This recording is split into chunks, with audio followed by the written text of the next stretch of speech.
Howdy, and thanks for checking this out. I'm going to show you how to catch bigger bass with your standard Texas rig and get what you've been going for. A couple key things here is less weight is important. So I'm going to show you how to maximize your casting and ability to get on depth with less weight. I know what you're thinking. Well, that's not possible. It is. And I'm going to show you how. Also, how to rig your bait properly with less nonsense and junk on your line to get that bigger bass. First things first, less weight, right? We're going to use a 3/16 ounce weight, and I'm going to be able to cast 100 fucking yards with this. How can you cast that far with this? Well, I'm going to show you how. First trick is fluorocarbon line. It's not really a trick. I keep saying trick. Fluorocarbon line sinks. It can be hell on a spinning rod, but as long as you put it on the spinning rod correctly, that's fine. I prefer spinning rods. I'm up in the Northeast. That's pretty much what everyone uses. They're easier to get access to, and well, they just kind of fit the local scenery better. So this type of line I only use for Texas rigs. If I'm using topwater, I'm going to go with monofilament because the fluorocarbon will sink the head of the topwater bait and kill the action. So 3/16 ounce weight, 10 pound fluorocarbon. Now, why would you go with 10? Well, if it'll catch a 6-pound bass, it'll catch anything bigger. 6 pounds is pretty much the point at which their fight is the greatest. And caught several on this, and I'm going to keep using it. Hook. Bigger hook you can get away with, the better. This is going to add more weight to your cast. So this is a 5/0 Gamakatsu offset bait keeper style hook. This is what we're going to use today, and I'm going to go ahead and tie the knot real quick.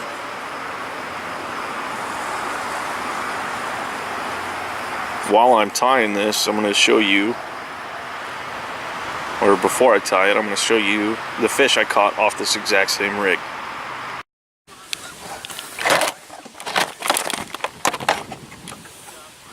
Out here on Powers Lake, check this out. Look at that. Let's weigh her real quick, see where she's at.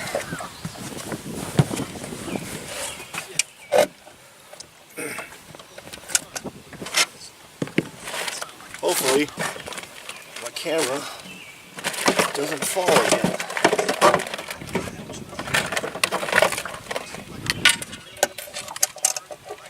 Nice subtle bite on a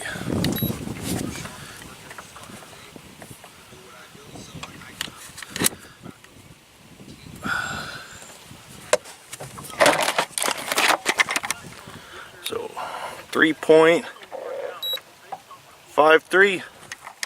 Not bad, but not what I'm going for. Set this down. Actually, let's get a video.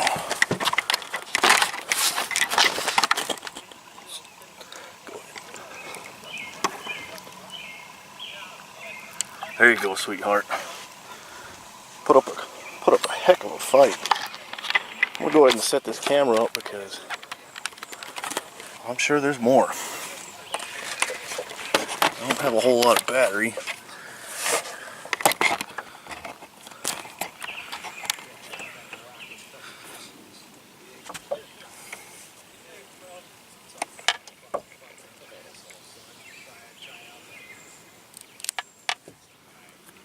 Look at that. It's destroyed my bait. I can't say enough about these power bait chicker crawls.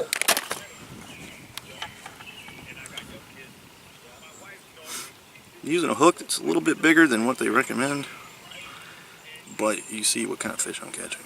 So hopefully hopefully we can get a nice 4 or 5 pounder. Now, she didn't have any eggs in her, which means she's already spawned. Today is the 2nd of June.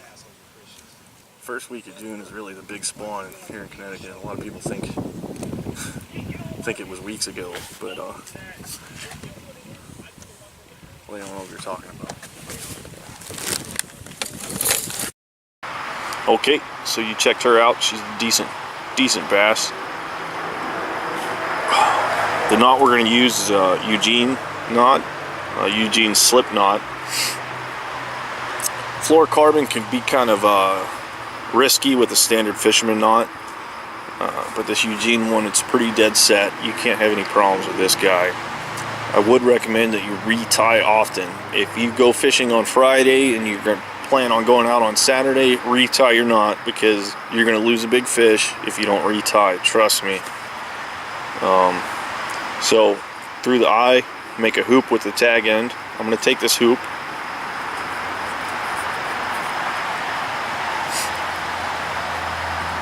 I'm going to wrap it through 4 times.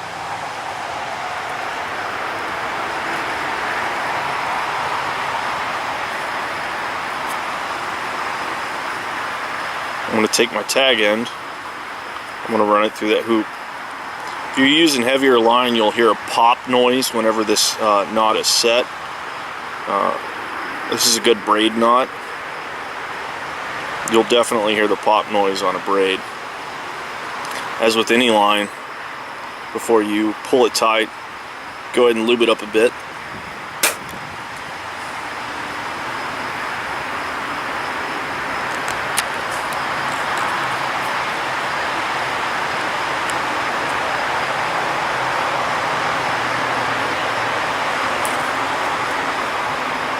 Don't pull too hard when you set the knot.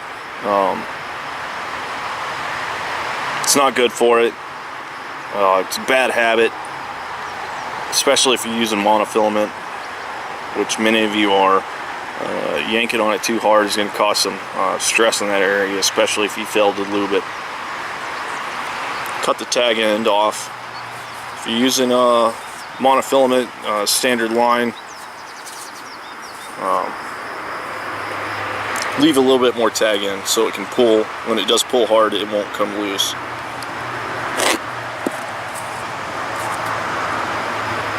Normally I use nail clippers, but I cannot find them for the life of me. So we have our knot. I'm going to yank on it so I can show you. Strong as hell. You heard the pop right there, right? Strong as hell. This hook's going to bend before that knot breaks as long as your line's tough enough. Now, for the bait, today I'm going to use these Crazy Leg Chicka Craws. I can't say enough about these power bait Chicka Craws because I'm not getting paid to say this, trust me. They have the perfect action. I wish they made a larger version so I could go up in even bigger hooks and use less weight, but they don't. These guys look like a crawfish. It's a big time meal for a bass. The smaller bass are less likely to swallow this guy up because he has pinchers, but the bigger guys will. They don't hesitate. They don't mind getting pinched if they don't have to eat for a couple days, right? So I'm going to break these little tabs off the action here. Also, they stink to high heaven. I think that smell, I've noticed with power bait, the fish really do hold on longer. That's not just a thing that they say. They hold on longer. It allows you to get a deeper hook set. So if you can, let them pop. Wait till she starts to move and then set the hook. So I'm going to take the eye end. 5/0 hook. They say to use a 4. Once again, we're catching bigger fish. I want more weight without using a heavier lead. So pull this down the shank, or down the point. Pull the point through, run her down the shank. Here comes the most important part of a proper Texas rig where you're gonna get bigger fish. There's lots of styles of Texas rig, all sorts of gimmicks and nonsense. A lot of guys like to put a bead because they feel the bead will stop the weight from wearing away at the knot. I don't buy into that, because you use this, you're going to catch more fish and you'll end up changing your knot more often. So I'm going to pull her over the bait keeper section and over the knot. Now I've completely negated the fact that some people say you need to use a bead, because that soft plastic is there to take the hit of the lead weight if that is an issue. I'm going to take the tip of the hook, run it right through what would be the bead or beak of the crawfish, and then set her in just like that. You're going to catch fish with this guy. Go ahead and pull my weight up, give you an idea of what the final product's going to look like. Now,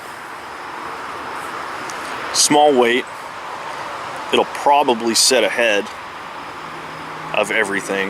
Now, cast her out, do your standard jigging, really slow, work it slow. You want to catch bigger fish, you're going to have to work it slow. I know you see people on TV all the time, they're like, oh, I'm going to throw these crankbaits at 900 miles an hour. And, yeah, that works. It works on the right lakes when the fishing is perfect. And trust me, when it's that way, yeah, use that style. But when you're going for the bigger ones in the ponds and the small lakes, you're fishing from your kayak, or you don't have that gazillion-dollar outfit that a lot of these professional fishermen try to get you to buy, this is going to get you a bigger fish. I have a small weight, a line that sinks. I can cast this 100 yards on a standard ugly stick Shimano rig with fluorocarbon. 100 yards, and I can hit my target. I'm going to throw this into the nastiest shallow water I can. If the line lays on top of lily pads, that's not a bad thing, because the line's going to hang over, and as she pops over the lily pad, she's going to fall, the weight's going to go down, and as you reel in, she's going to do this nasty little I'm a crawfish just hanging out chilling thing. And here's what's going to happen. You're going to cast and you're going to pause. You're going to make sure she's on the bottom. You'll feel it, trust me. With this particular rig, you don't need a heavier rod. A medium will get you what you need. Even lighter will work just fine. All season last year I used nothing but light rigs just so I can get more precise cast, and never had a problem with hook sets. But she's going to hit the bottom, weight's going to hit the bottom. This guy's going to be sitting just like this because of the weight of the hook. That's one thing we talked about earlier.